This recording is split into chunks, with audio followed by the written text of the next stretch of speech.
ഇത്തവണ ഓണത്തിന് നിങ്ങളുടെ ഇലയിൽ വിളമ്പാൻ ഒരു പുതുപുത്തൻ ഐറ്റം ഞാൻ റെഡിയാക്കിയിട്ടുണ്ട്. നല്ല അടിപൊളി ടേസ്റ്റാണ്. കണ്ടു കഴിഞ്ഞാൽ നോൺ വെജ് പോലെ ഇരിക്കുമെങ്കിലും ഇത് വെജ് തന്നെയാണ്. അപ്പോൾ നമുക്ക് ഈ ഒരു റെസിപ്പി എങ്ങനെ ഉണ്ടാക്കുന്നതെന്ന് നോക്കിയിട്ട് വരാം.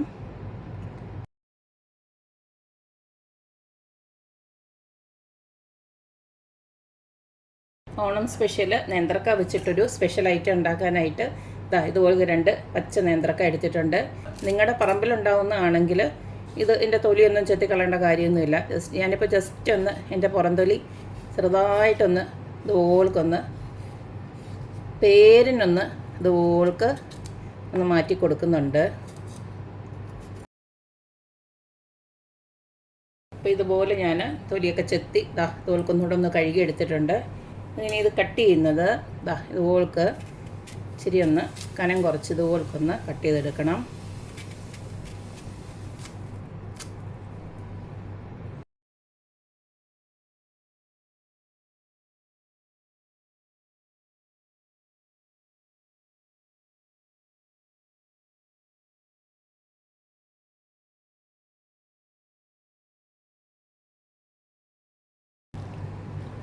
വെള്ളത്തിൽ ഇട്ടതിൻ്റെ ഉദ്ദേശം എന്ന് പറഞ്ഞു കഴിഞ്ഞാൽ കറ പോകാനായിട്ടാണ്. വേണമെങ്കിൽ ഇത്തിരി ഒരു മഞ്ഞൾപ്പൊടിയോടെ ഒന്ന് ഇട്ട് കൊടുക്കാം. ഇങ്ങനെ മഞ്ഞൾപ്പൊടി ഇട്ട് ഒരു 5-10 മിനിറ്റ് അങ്ങനെ ഇരിക്കട്ടെ. അപ്പോഴത്തേക്ക് ഇതിനകത്തുള്ള കറയൊക്കെ അങ്ങ് ഇളകിപ്പോകും. കണ്ടില്ലേ? ആ സമയം കൊണ്ട് നമുക്ക് വേറൊരു പരിപാടിയുണ്ട്, അത് ചെയ്യാം. നേന്ത്രക്ക വെച്ചിട്ടുള്ള സ്പെഷ്യൽ ഫ്രൈ ഉണ്ടാക്കാനായിട്ട് ഇതുപോൽക്ക് ഞാനൊരു പാൻ അടുപ്പിലോട്ട് വെച്ച് കൊടുത്തിട്ടുണ്ട്.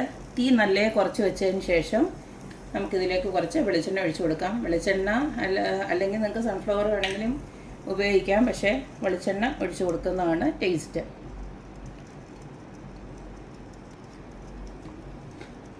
കുറച്ച് വെളിച്ചെണ്ണ ഒഴിച്ചു കൊടുത്തിട്ടുണ്ട്. ഇനി ഇതിലേക്ക് നമുക്ക് കുറച്ച് മഞ്ഞൾപ്പൊടി ഒന്ന് ഇട്ട് കൊടുക്കാം. ഈ സമയങ്ങളിലൊക്കെ തീ നല്ലതായിട്ട് കുറച്ച് വെക്കണം. ഞാനിപ്പോൾ ഒരു 1/4 ടീസ്പൂണ് മഞ്ഞൾപ്പൊടി ഇട്ട് കൊടുത്തിട്ടുണ്ട്. അതുപോലെ തന്നെ കുറച്ച് ഉപ്പ്. അപ്പം നമ്മുടെ ആ ഒരു എടുത്ത കായയുടെ അനുസരിച്ചിട്ട് നമുക്ക് ഉപ്പിട്ട് കൊടുക്കണം. ഇപ്പോൾ ഒരു 1/2 ടീസ്പൂൺ ഇട്ട് കൊടുക്കുകയാണ്. വേണമെന്ന് വെച്ച് കഴിഞ്ഞാൽ നമുക്ക് പിന്നെ ഇട്ട് കൊടുക്കാം. അടുത്തതിലേക്ക് ഇട്ട് കൊടുക്കുന്നത് കുറച്ച് നമ്മുടെ കുരുമുളക് പൊടി ഉണ്ടല്ലോ, ഒരു ടീസ്പൂൺ വരെ ഇട്ട് കൊടുക്കാം. എരിവിന് ആവശ്യമായിട്ടുള്ള മുളക് പൊടി ഒരു 2 ടീസ്പൂൺ ഇട്ട് കൊടുക്കുകയാണ്. ഇതെല്ലാം കൂടെ നമുക്കൊന്ന് മിക്സ് ചെയ്യണം. എന്നിട്ട് നമ്മൾ മഞ്ഞളുള്ളതിനകത്ത് ഇട്ട് വെച്ചിരിക്കുന്ന കായുണ്ടല്ലോ, അതിനകത്തൊന്ന് പറക്കി മാറ്റി പിന്നെ ഇതിനകത്തോട്ട് ഒന്ന് ഇട്ട് കൊടുക്കണം. ആദ്യമേ ഇതൊന്ന് നല്ലതായിട്ട് മിക്സ് ചെയ്യണം. നമ്മുടെ ആ ഒരു കായുണ്ടല്ലോ, ഇങ്ങനെ ഓരോന്നിനെ അങ്ങോട്ട് ഇട്ട് കൊടുക്കാം.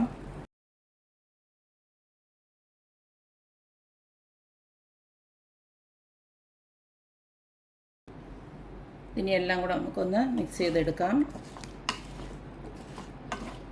കാരണം എല്ലാ കായയിലും നമുക്ക് ആ ഒരു നമ്മുടെ മസാല ഒന്ന് പിടിക്കണം. എന്നിട്ട് ഇത് അടച്ച് വെച്ചിട്ട് നമുക്ക് ഇതൊന്ന് ആദ്യം ഒന്ന് വേവണം. അത് കഴിഞ്ഞിട്ട് നല്ലൊരു ഫ്രൈ ആയിട്ട് കിട്ടും. നമുക്കിതിനെ ഒന്ന് അടച്ച് വെച്ചതിന് ശേഷം ഇടയ്ക്കിടയ്ക്ക് ഒന്ന് ഇളക്കി കൊടുത്തേച്ചാൽ മതി.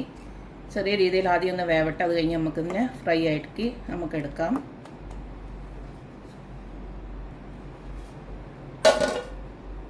ഇപ്പം നമ്മുടെ ഏത്തക്കയെല്ലാം തോൽക്ക് നല്ല മസാലയിലൊക്കെ കിടന്ന് വെന്ത് വന്നിട്ടുണ്ട്. ഇനി ലാസ്റ്റ് നമുക്ക് ഒരു കുറച്ച് ഉള്ളി, അത് വേളയൊന്നും വേണ്ട, ജസ്റ്റ് ഒന്ന് ഇട്ട് കൊടുക്കാനാണ്.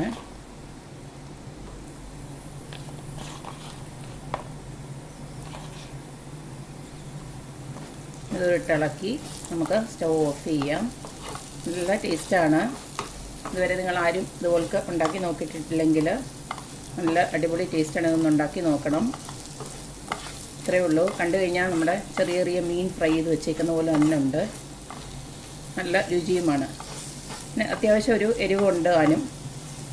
ഇപ്പോൾ കുട്ടികൾക്കൊക്കെ ആണെങ്കിൽ നിങ്ങൾ എരിവ് നോക്കിയിട്ട് കുറച്ചിട്ട് കൊടുത്താൽ മതി. അടിപൊളി ടേസ്റ്റാണ്. അപ്പോൾ എല്ലാവരും ഇതുപോലൊക്കെ ഒന്ന് ട്രൈ ചെയ്ത് നോക്കുക. ഓണത്തിന് ഒരു വെറൈറ്റി പ്രതീക്ഷിക്കുന്നവർക്ക് വെജിറ്റേറിയനിൽ ഇതുപോലൊക്കെ അങ്ങോട്ട് ഉണ്ടാക്കി വെക്കാം. അപ്പം എല്ലാവരും ഇതുപോലൊക്കെ ഒന്ന് ഉണ്ടാക്കി നോക്കുക, അഭിപ്രായങ്ങൾ അറിയിക്കുക. അപ്പോൾ എപ്പോഴും പറയുന്ന പോലെ തന്നെ എൻ്റെ റെസിപ്പീസ് ഇഷ്ടമുള്ള എല്ലാവരും please like, share and subscribe. അപ്പോൾ ഇനി ഒരു അടിപൊളി വീഡിയോ ആയിട്ട് വരുന്നവരേക്കും ബൈ.